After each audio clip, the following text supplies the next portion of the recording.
আসসালামু আলাইকুম। সবাই কেমন আছেন? আশা করি ভালো আছেন। বাংলাদেশ বিশ্বকাপ দল ঘোষণা করেছে আজকে কিছুক্ষণ আগে। বড় চমক নিয়ে এসেছেন দলে, সেটা হচ্ছে যে আফিফ হোসেন যুব স্ট্যান্ড বাই হিসেবে দলে যুক্ত হয়েছেন এবং শেখ মেহেদী। কিন্তু গত রাত পর্যন্ত যে আলোচনাগুলো ছিল এবং আজ 12টার আগ পর্যন্ত, দল ঘোষণার আগ পর্যন্ত, যেটা হচ্ছে যে মেহেদী হাসান মিরাজকে নিয়ে, যে সবাই নিশ্চিত বলে দিয়েছে যে মেহেদী হাসান মিরাজ দলে ঢুকে গেছেন, কিন্তু সেটা আর হলো না। স্পোর্টস জার্নালিস্ট রিয়াসাদ আজিম ভাই তিনি নিশ্চিতভাবে বলে দিয়েছিলেন যে মেহেদী হাসান মিরাজ নিশ্চিতভাবে দলে ঢুকে গেছেন, কিন্তু তা আর হলো না। সে 100% শিওর দিয়ে গত রাত মধ্যরাতে কন্টেন্ট তৈরি করে বলছিলেন, যা এটা আর প্রমাণ হলো না। এবং দেব চৌধুরীও বলছিলেন যে মেহেদী মিরাজ নিশ্চিতভাবে ঢুকতেছেন। তো যাই হোক, বাংলাদেশ দলের 15 সদস্যের দলে আছেন নাজমুল হোসেন শান্ত অধিনায়ক, দ্বিতীয় হচ্ছে তাসকিন আহমেদ সহ অধিনায়ক। তাসকিন আহমেদকে সহ অধিনায়ক দেওয়া হলো কেন বুঝলাম না, কারণ সে তো ইনজুরি, সে তো মাঠের বাইরে থাকতে হইব। সে কয় মাস খেলতে আদৌ পারবে কিনা কেউ জানে না, তারপর তাকে সহ অধিনায়ক দেওয়া হয়েছে। যাই হোক, তারপরে রয়েছেন লিটন কুমার দাস, যার কোনো ফর্ম নাই, আশা করি সে ফর্মে ফিরে আসবে এবার।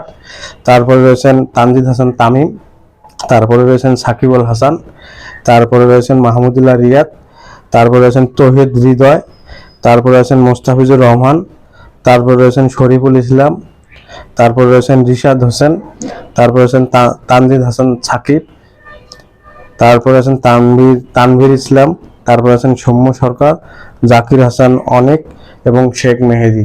এই হচ্ছে 15 জনের স্কোয়াড। এই 15 জন বিশ্বকাপ দলে খেলবে। স্ট্যান্ড বাই রয়েছেন শেখ মেহেদী এবং আফিফ হোসেন যুব। আসলে বিষয় হলো যে বেশি আলোচনা হচ্ছিল যে সাইফুদ্দিনকে নিয়ে। সাইফুদ্দিন কেন নাই? সাইফুদ্দিন কেন নাই?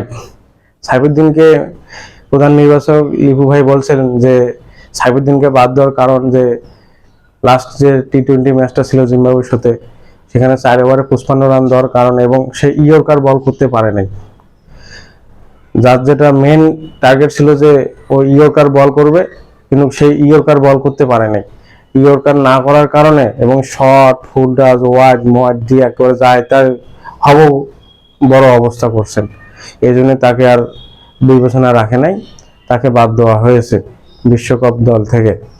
তার জায়গায় তানজিদ হাসান সাকিবকে নেওয়া হয়েছে, এটাই বলা হয়েছে।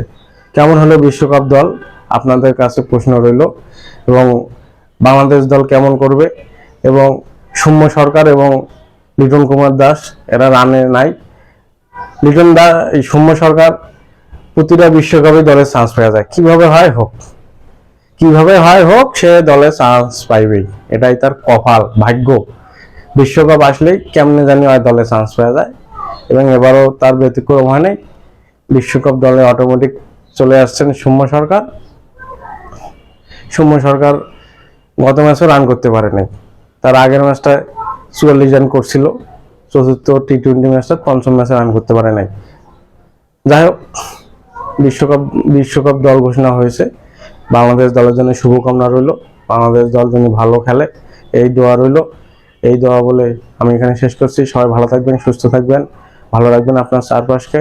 ধন্যবাদ সবাইকে। আসসালামু আলাইকুম।